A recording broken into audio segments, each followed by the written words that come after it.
More than likely, your Bambu A1 has been a workhorse, but all of a sudden, your first layers are hot trash. It's an easy fix. So let's get started.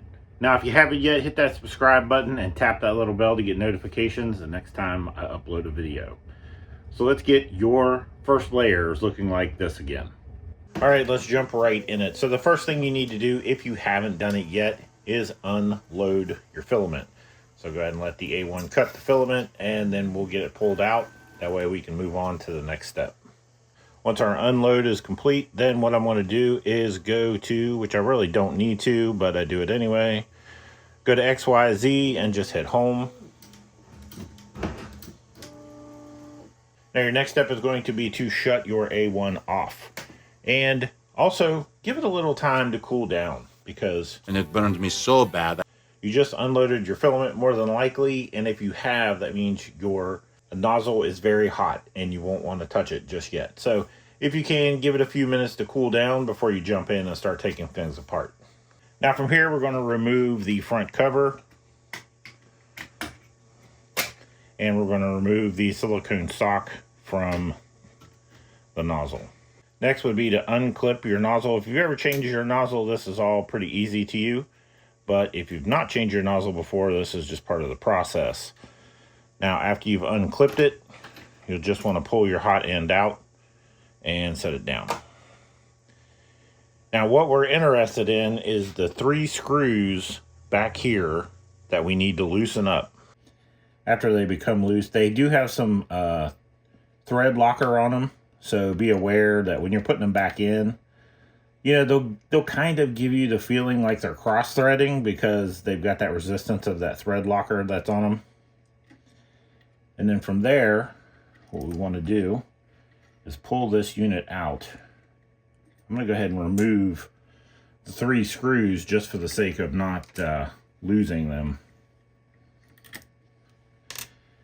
And do yourself a favor, make sure that your bed is moved forward. That way if you drop one of those screws, it drops into the bed and not down in the crack. Now, on the back side of this is 4 screws. Let me rotate it around. There you go. And you can see those 4 screws right there are our problem child. Those become loose, and that allows your hot end to move around, and that messes up your Z height. So basically all you need to do is tighten these 4 screws. And let me get in here, and you'll just put your tool in each one and give them a little tighten.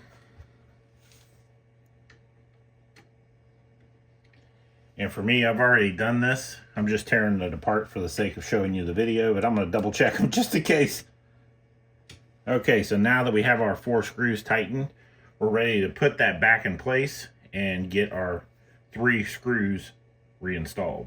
Okay, so now that we have our 4 screws tightened, we're ready to put that back in place and get our 3 screws reinstalled. So I'm going to put that bottom one on, and like I said, I'm not going to feed it in all the way. I just want to screw it in enough that it holds that block in position, but not tight. Then we can install our other 2.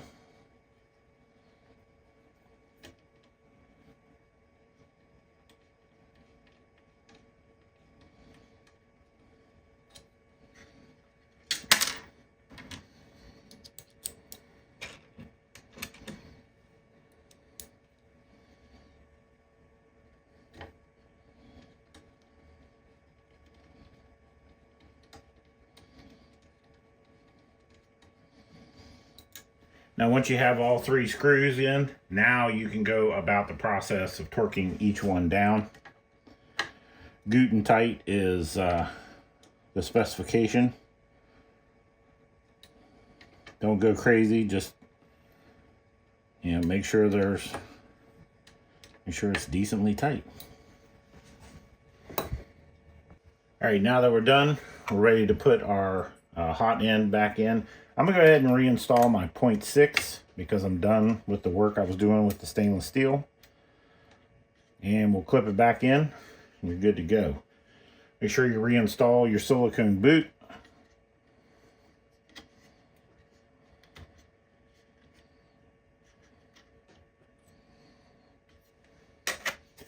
And now you're ready for the door. All right, now there's one more step you need to do now that you've got this done, and we'll do that right now. We will scroll down to maintenance, calibration. We're going to uncheck the motor noise and the vibration compensation, and we'll just do the bed leveling calibration. We'll press start.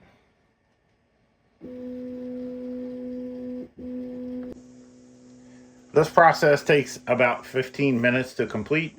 So go grab a cup of coffee or a Coke or whatever your vice is and come back and check on it in just a few minutes. Ratio tuned, every seam is aligned. Tolerance is perfect in this frame of mind. Retraction pulling keeps the stringing at bay. Every failure's a lesson, there's no other way.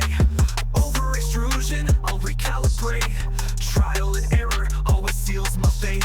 No support too complex, no print too tall. I'll reslice my failures, I'll conquer them all. With each iteration, I'm closer to the core of a masterpiece. Now that your bed mesh is done, you're good to go. All right, guys, if you enjoyed this video, give it a thumbs up, a like, a share, and subscribe. If you haven't yet, hit that subscribe button, tap that little bell.